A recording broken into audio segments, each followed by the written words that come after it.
police officer once accused me of being a dangerous person because during stressful times I remained very calm and I seemed to think very clearly. It's been a very stressful week and I've been doing a lot of thinking.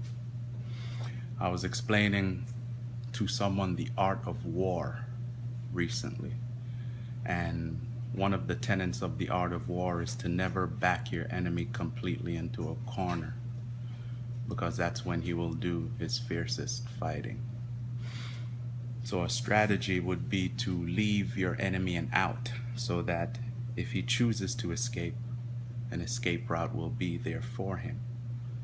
Therefore, he doesn't fight for the life down to his last man, which could be very dangerous for your own troops.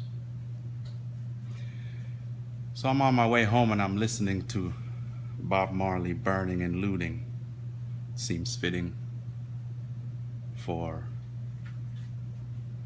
the week to be listening to such revolutionary music. And I'm thinking of the days of our Ma'afa when we were prisoners of war, and a theory came into my mind. Follow me on this. What if Harriet Tubman was allowed to escape time and time and time again, unbeknownst to her?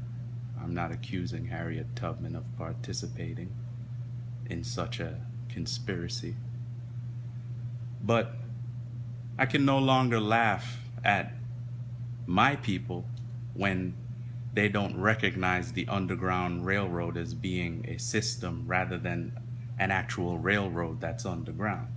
Sometimes you'll hear someone say, oh, it's a railroad that ran under the ground, and many of us will laugh at them and say, no, certainly not.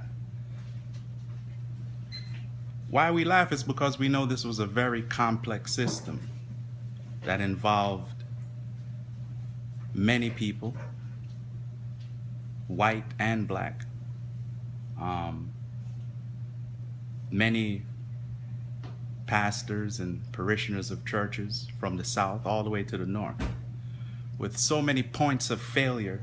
As I'm learning about leadership, it would have been a very difficult organization to maintain secrecy in.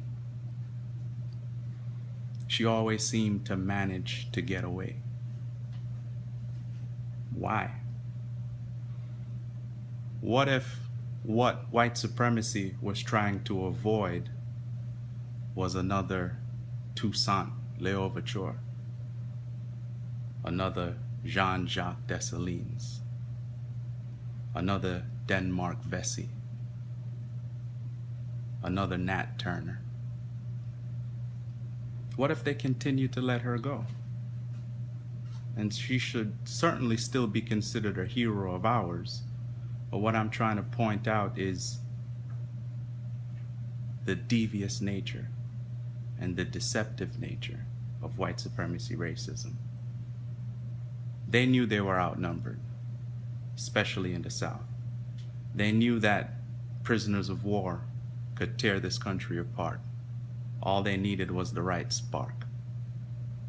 What if that was a way of allowing us an out so that we could feel some hope as opposed to hopeless?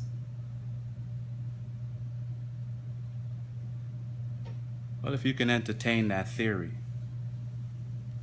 that could change a lot of things in a lot of ways we think about the position that we're in. We should know that no one can give us freedom. Freedom is something we have to take. That is the only way to get it.